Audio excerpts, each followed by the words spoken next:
Hello and welcome to our meditation. And one of the primary reference points for the action, for the activity of mindfulness practice in the early Buddhist tradition, teachings of the Buddha, is the use of sight. And it's used not as literal, it's using the literal eyes, the physical eyes, but kind of the inner eye. Sometimes it's, and maybe one of the best English equivalents might be to perceive. That which we can perceive, observe within us. We can observe that we're thinking. We can observe or perceive that there's feelings, sensations. And there's a lot of ways in which seeing is emphasized. And sometimes in other world religions, someone is a seer. That's their specialty, to really see deeply into life. In vipassana means to see clearly, literally, or to see in V is an emphatic prefix, and passana means to see. And one of the powerful uses of the word seeing or the inner eye is that at some point in practice, a practitioner opens the Dharma eye. So the inner eye has been closed, and then at some point we open and we see clearly. And the idea being that ordinary ways of perceiving, we don't see clearly because we see maybe through we don't know what to look for, we don't know what to see in the present moment. And we also, in the seeing, we have filters, layers of filters over our eyes, so that we don't see what's there directly. We see the filters, or we see the projections we put on top of things more than the thing itself. And so the remarkable thing about seeing is ordinarily we don't interfere with what we see. The seeing doesn't interfere. The seeing doesn't try to fix or try to push away or tries to grab a hold of. Those things are happening deeper in the mind. But the seeing itself is just seeing things as they are. And so we're looking for this capacity, in a sense, to settle back and allow the inner perceiving to occur without extra interpretation, meaning-making, values, associations put on top of it. And in doing so, to begin to see the changing nature of the present moment, to see the comings and goings, how that part of life which is always changing. And there's something profound that happens when we put aside all our ideas, but rest or abide in the Dharma eye, abide in the seeing, where there is no object or subject, there's no there or here. There's simply this simple act of just of observation happening. From that place where we can't distinguish between the object being seen and the subjective experience of sight, the two arise together in our direct experience. So to assume a meditation posture,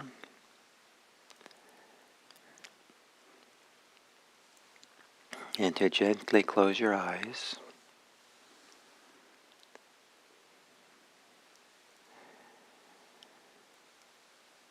And in whatever easy way you have, in your way, open your inner perception to perceive, to see what is happening for you in a way that perceives without judgment, needs,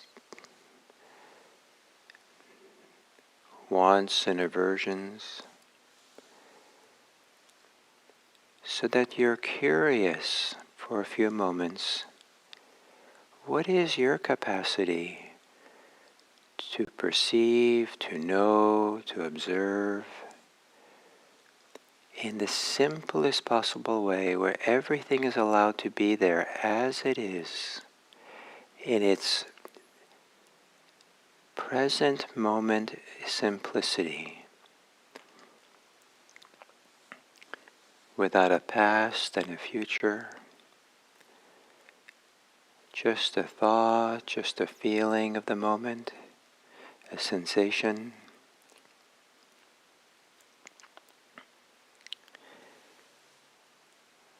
Can you experiment of opening that eye, inner eye, to see in an innocent way,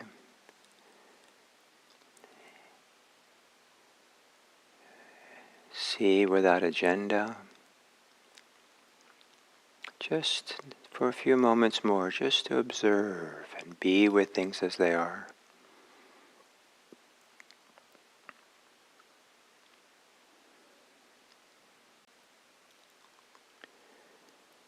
And then within your body, take some gentle, fuller breaths. Breathing in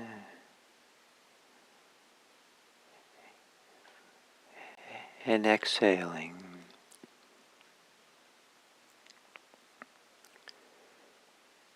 Breathing in as fully as is comfortable and nice. And on the exhaling, relaxing. Relaxing parts of your body, relaxing the whole body.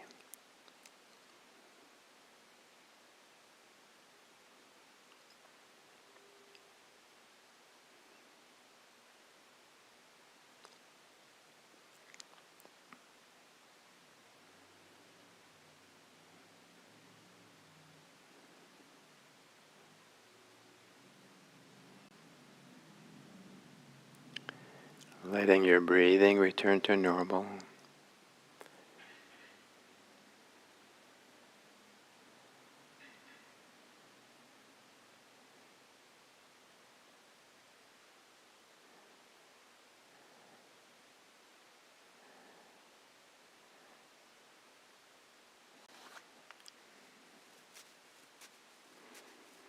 And as you continue to breathe, on the inhale, find some place in your body that has some tension or holding. On the exhale, relax, soften.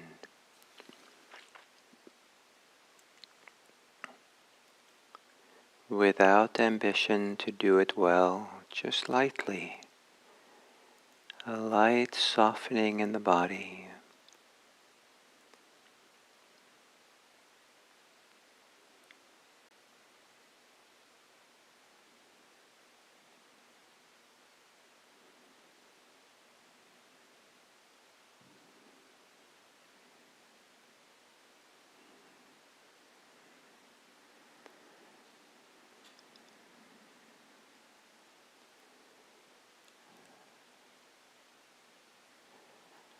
A light softening in the mind.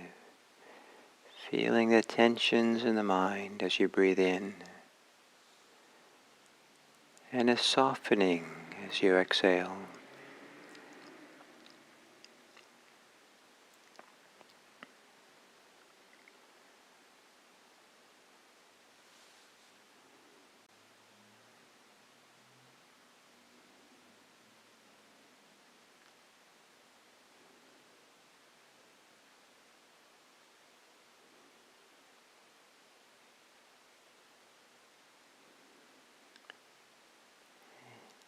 And then feeling and sensing the body's experience of breathing. On the inhale, notice were there anything associated with tension or holding in your breathing. And know it very simply, not seeing it as a problem. And as you exhale, soften that part of your breathing, also with no ambition to do it well.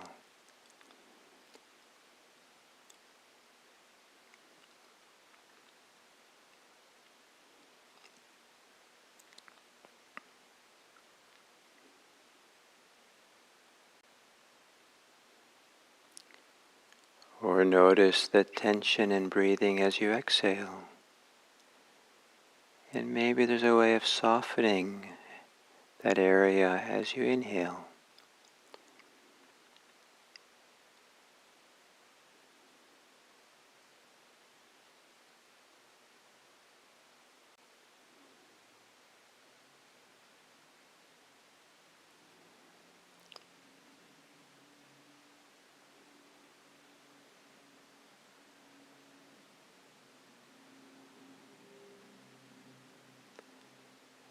And as you do this, also notice if the way that you're practicing, the way you're aware, has any tension or pressure in it. And if it does, feel that as you inhale. Soften it as you exhale.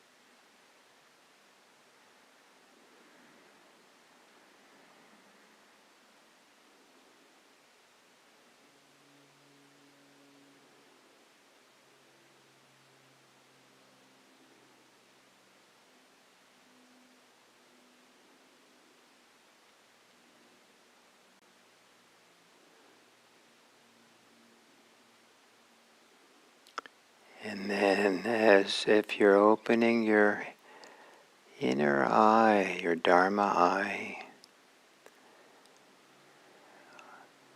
opening to a clarity of perception, to the radical simplicity of present moment experience. The part of the present moment that the mind is not thinking about in relationship to the past and the future. We're not projecting our judgments and associations. Relaxing backwards to simply sit back and observe. As if everything in its own nature is very, very simple.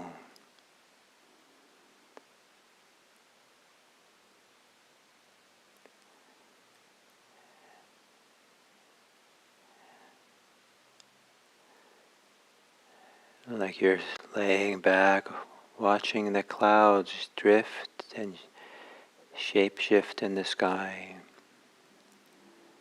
Settle back and observe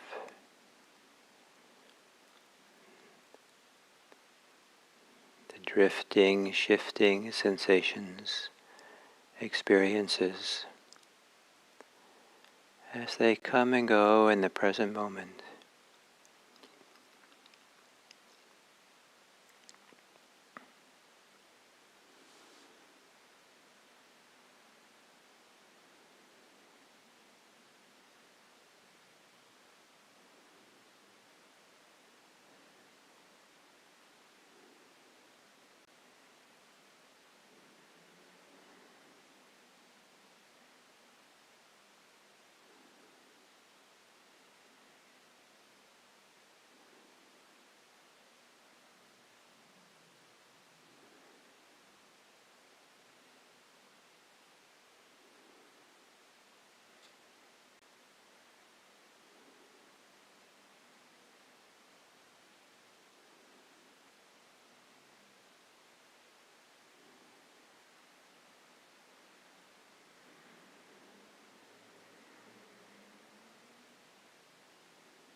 In the most simple way to observe,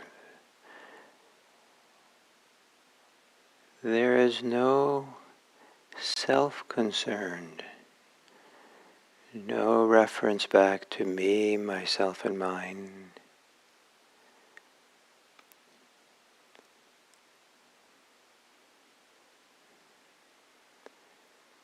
Seeing, observing,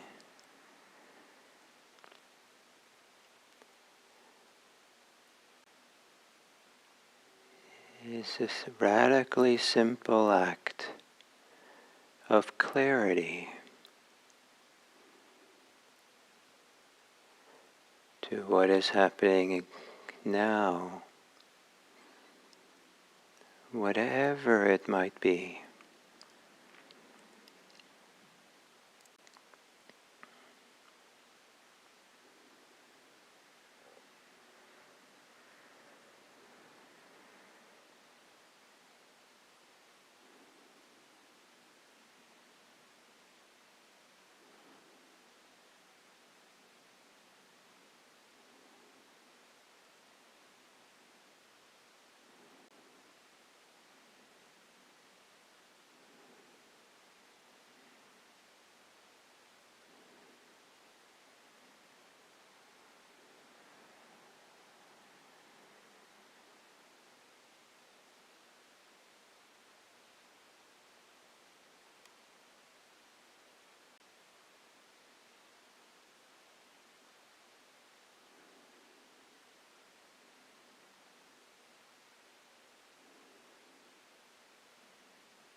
There is clear seeing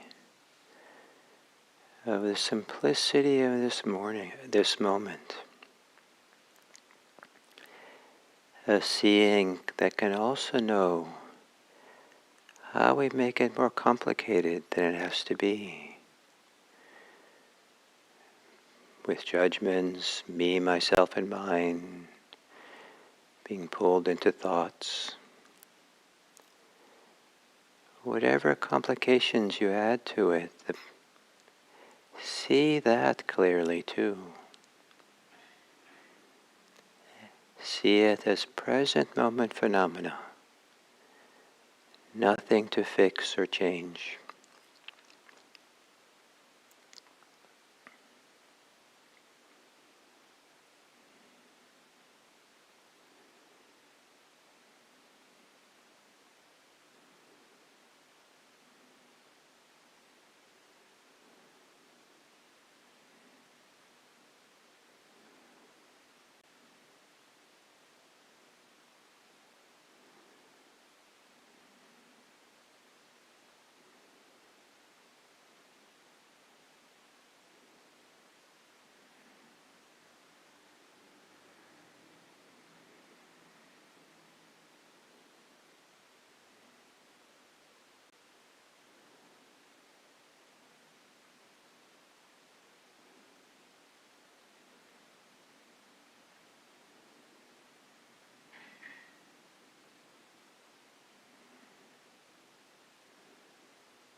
And then as we come to the end of the sitting,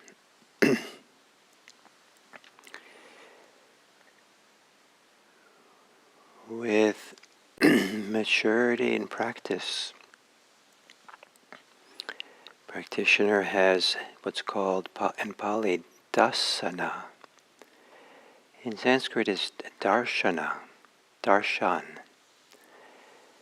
Often in modern India, darshan means seeing, viewing the teacher. In this Buddhist tradition, dasana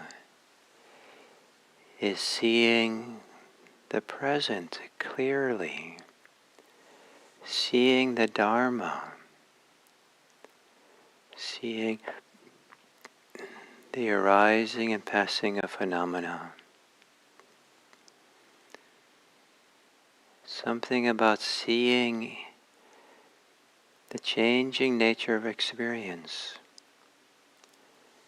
is as invaluable in Buddhism as is seeing a teacher in other Indian religions. We are looking to be in the presence of the Dharma.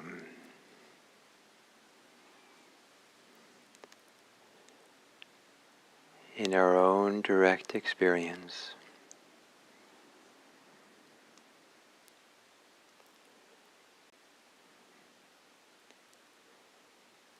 Opening the Dharma eye, opening the clarity of perception, and then using that clarity to gaze upon the world kindly, to gaze upon the world clearly, And letting that clarity be a uncomplicated channel for kindness, goodwill,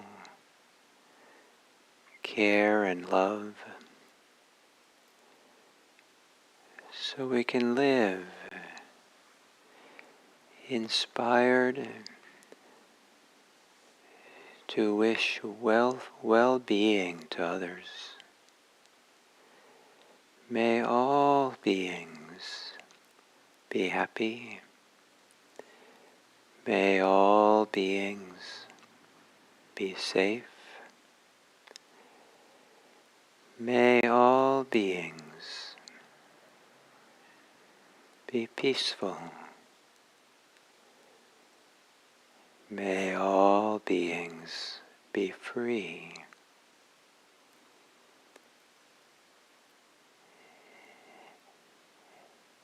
And may they at least be free from all the extra baggage we carry with us in how we view them.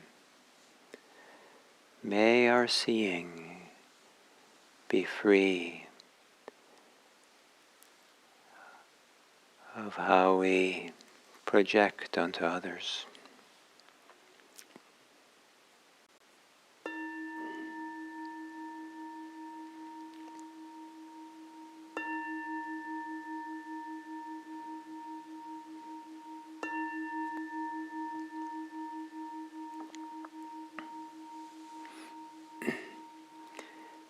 Thank you.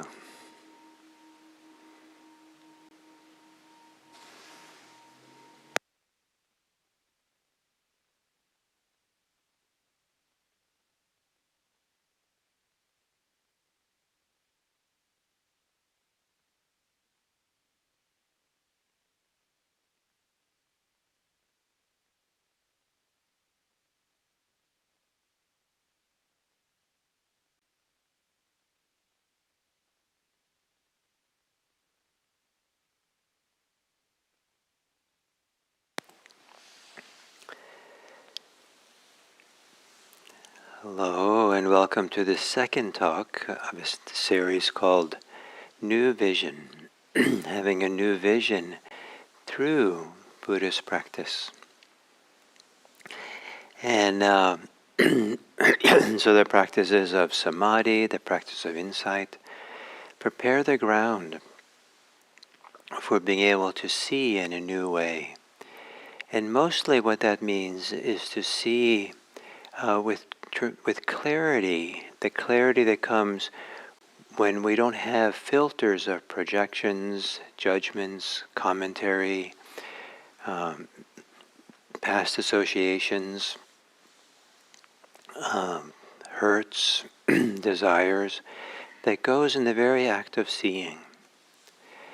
And it's interesting to go about daily life and notice the times we lock our physical eyes to stare at something, to be searching for something, to be studying something because we're afraid of it.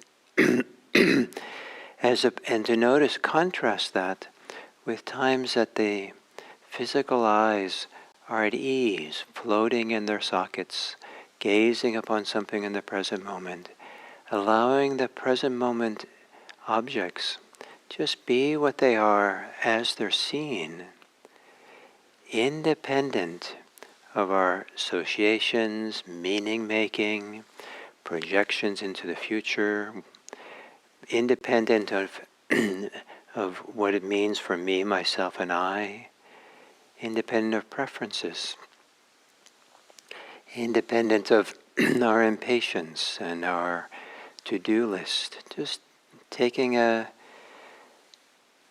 Sabbath for a few minutes to just be present and observe the experiences of here and now.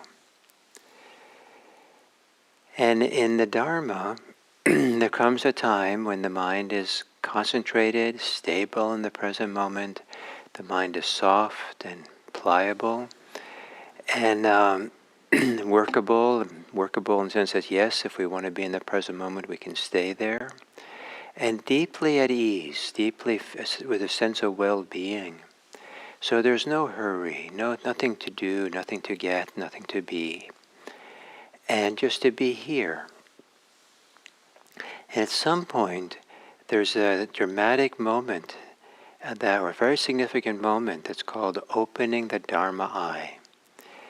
And and this is now seeing, in a way, seeing with tremendous clarity, where in a sense we see for ourselves the Dharma. And and yesterday I emphasized the tremendous value of seeing non-clinging, and to know kind of the ever-present quality or aspect of non-clinging that can be a reference point for practicing and for going about our life. However, one of the things we know is not just what we see, seeing non-clinging, but also what we know. That liberation in Buddhism is described as sometimes as knowing and seeing. And what we know is what we see as a result of this opening of the Dharma eye. And I want to read to you a frequent passage, kind of formulaic passage in the suttas that describes how someone becomes a stream enterer, the first stage of maturity in freedom. So Buddha was talking to a layperson named Upali, and and this is how the text goes. Then the Buddha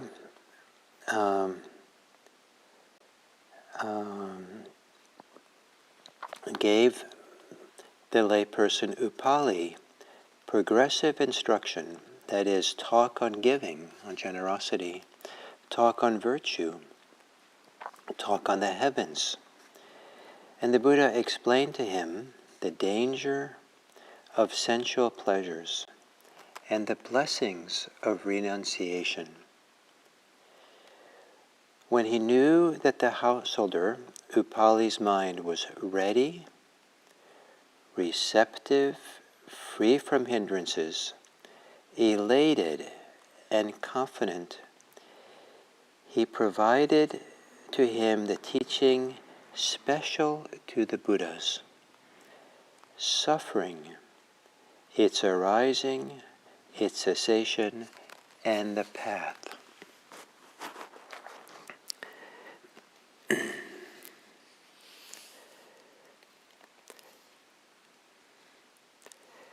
Just as a clean cloth with all marks removed, all spots removed, would take dye evenly, so too, while the householder Upali sat there, the spotless, immaculate vision of the Dhamma arose in him. And he exclaimed, "All that is subject to arising is subject to cessation." Then the householder Upali saw the Dharma, attained the Dhamma, understood the Dhamma, fathomed the Dhamma. He crossed beyond doubt, did away with perplexity,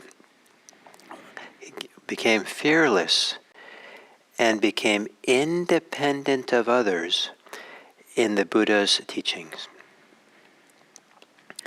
So it's a remarkable description of this process of someone having this moment of initial freedom, seeing clearly for in this case himself.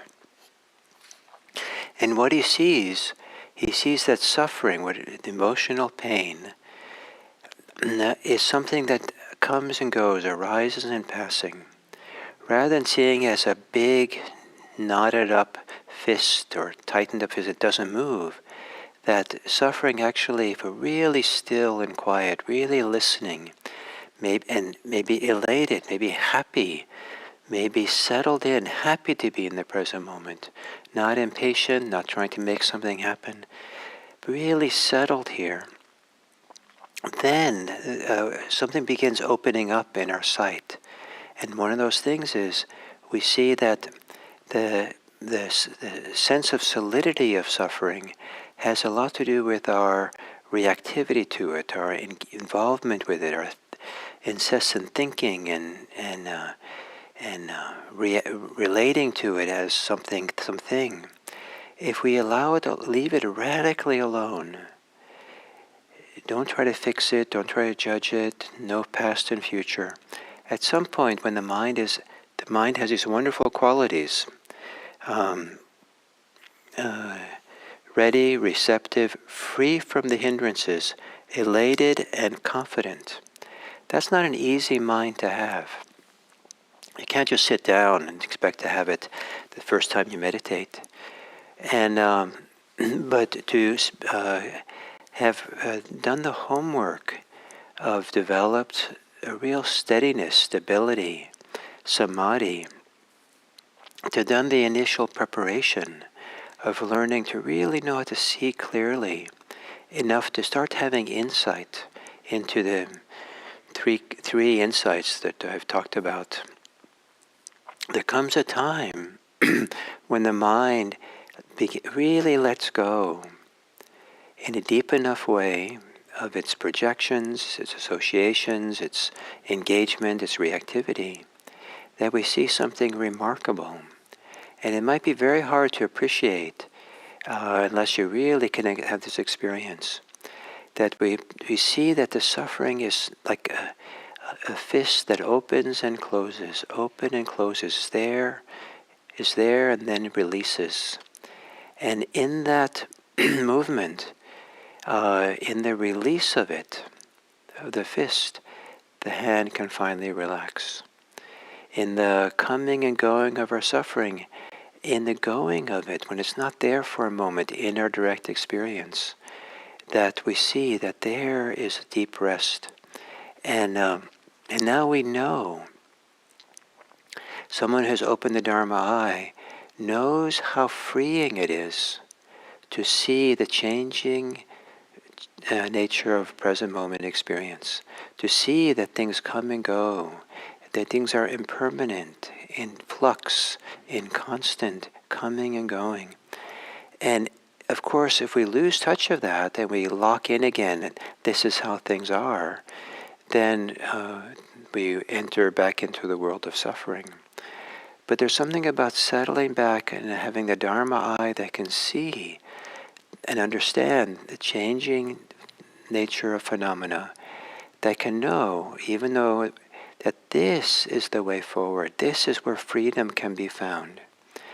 It's not found every time, it's not so easy, but to keep coming back to and being inspired to know this is where real freedom is found.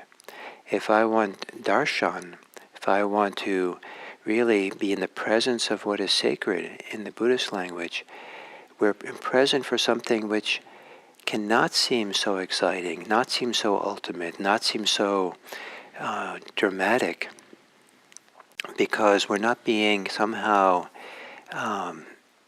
zapped by something, or there's not a power coming from outside of us.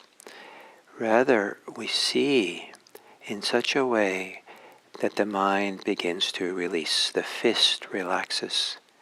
And what do we see? We see the inconstant changing nature of experience. So in this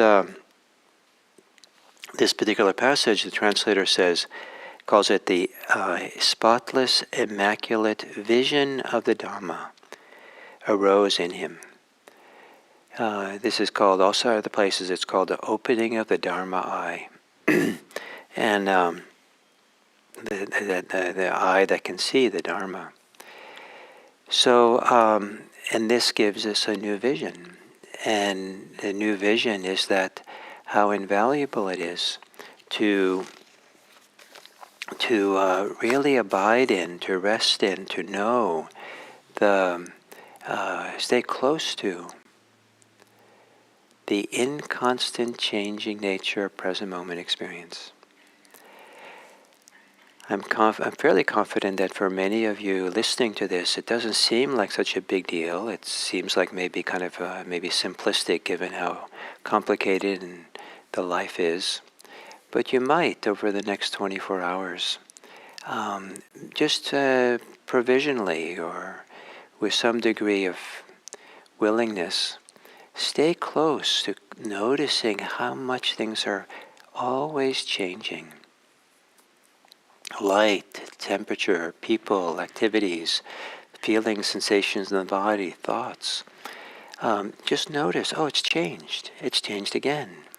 It's changed again. Don't expect to see ongoing change. It might be a little bit harder, but at least know, oh, look, it's changed again. Look at that. It's changed. It's changed. And what happens to you when you notice that there's been change over and over again? Does that free you in some way? So the Dharma eye. So thank you. We'll continue tomorrow.